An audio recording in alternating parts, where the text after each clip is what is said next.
Pria tua ini bernama Samuel Little yang divonis hukuman penjara seumur hidup tanpa peluang pembebasan bersyarat pada tahun 2014 untuk 3 kasus pembunuhan di tahun 1980-an. Dan lebih gilanya lagi, dia mengaku melakukan 90 pembunuhan dalam kurun waktu 4 dekade di berbagai wilayah Amerika Serikat. Setelah pengakuan yang mengejutkan itu, polisi akhirnya menyelidikinya lagi. Bagaimana kisah dari Samuel Little ini? Sebelum kalian masuk ke videonya, jangan lupa untuk subscribe channel saya ini, agar channel saya ini bisa berkembang dan saya bisa terus menyajikan berbagai kisah dan fakta unik lainnya. Tanpa berbasa-basi lagi, kita masuk saja ke videonya.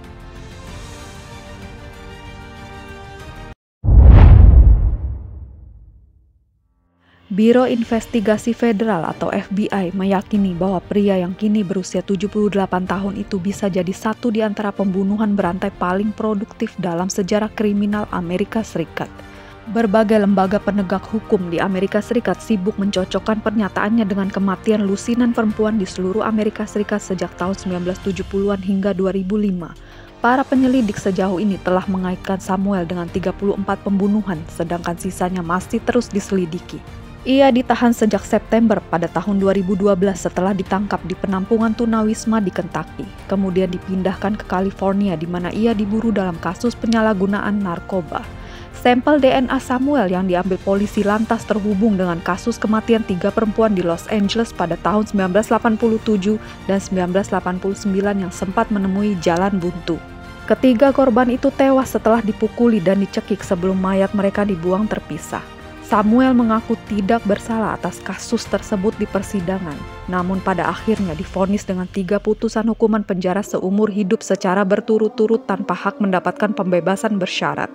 Sebelum kasus itu, Samuel sendiri telah mencatat riwayat kriminal yang panjang, termasuk penyerangan, pemerkosaan, dan perampokan bersenjata. Putusan tersebut membuat nama Samuel Little dikirim kepada VCAP, sebuah lembaga di bawah FBI yang menganalisa pelaku kejahatan seksual dan kekerasan berantai, dan membagikan informasi tersebut kepada badan penegak hukum lokal sebagai referensi silang untuk pemeriksaan silang dengan kasus-kasus kejahatan yang belum terselesaikan.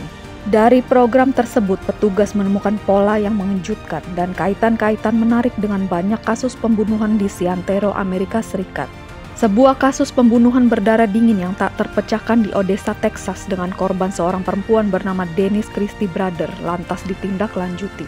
Petugas setempat bernama James Holland lalu bergegas menuju California bersama beberapa anggota tim VCAP untuk mewawancarai Samuel.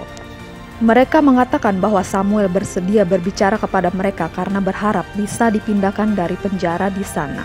FBI menyatakan bahwa Samuel mengaku telah melakukan 90 pembunuhan secara keseluruhan, membentang di sepanjang wilayah Amerika Serikat di puluhan negara bagian dari California hingga Maryland. Dalam pernyataan pers, tim VCAP sejauh ini telah menemukan kaitan antara Samuel dengan kematian 34 orang, sementara sisanya masih menunggu konfirmasi. Analisis kejahatan VCAP yang bernama Christina Palazzo dalam laporannya menyebutkan bahwa Samuel Little menyebutkan dengan detail kota demi kota, negara bagian demi negara bagian dan memberitahu jumlah orang yang ia bunuh di setiap tempat, seperti di Cincinnati di Ohio, Phoenix di Arizona, dan Las Vegas di Nevada. Mereka memperkirakan bahwa Samuel secara acak membunuh perempuan lemah dan miskin yang bekerja di dunia prostitusi atau pecandu narkoba. Para penyelidik mengatakan seringkali mayat mereka tidak teridentifikasi dan kematian mereka pun tidak diselidiki dengan baik oleh polisi. Metode pembunuhan yang dilakukan Samuel pun tidak selalu menyisakan tanda-tanda kematian akibat pembunuhan. Mantan petarung tinju itu biasanya memukul korban dengan kuat hingga pingsan dan tak sadarkan diri lalu mencekik mereka. Tanpa bekas tusukan atau luka tembakan, banyak di antara kasus kematian ini yang kemudian tidak digolongkan sebagai kasus pembunuhan, tapi dikaitkan dengan overdosis narkoba, kecelakaan, atau penyebab alami. Kebanyakan di antaranya diperkirakan terjadi di sekitar tahun 1970-an dan awal tahun 1980-an sebelum teknologi DNA dimiliki pihak kepolisian. Beth Silverman, jaksa Los Angeles yang menuntut Samuel pada tahun 2014 lalu mengatakan kepada New York Times bahwa banyak kepolisian di seantero yang melakukan kesalahan dalam kasus ini. Karena sering kali Samuel lolos berulang kali lagi dan lagi. FBI menyatakan bahwa kondisi kesehatan terpidana berusia 78 tahun itu sudah memburuk dan kemungkinan akan terus mendekam di penjara Texas hingga ajalnya tiba.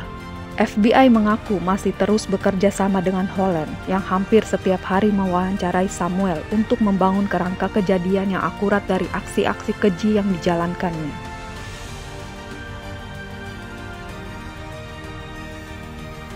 Nah, itu tadi adalah kisah pembunuhan berantai yang dilakukan Samuel Little yang mengaku telah menghabisi 90 nyawa. Bagaimana pendapat kalian guys? Jangan lupa tulis di kolom komentar ya. Sekian dulu video dari saya. See you in my next video. Thank you for watching.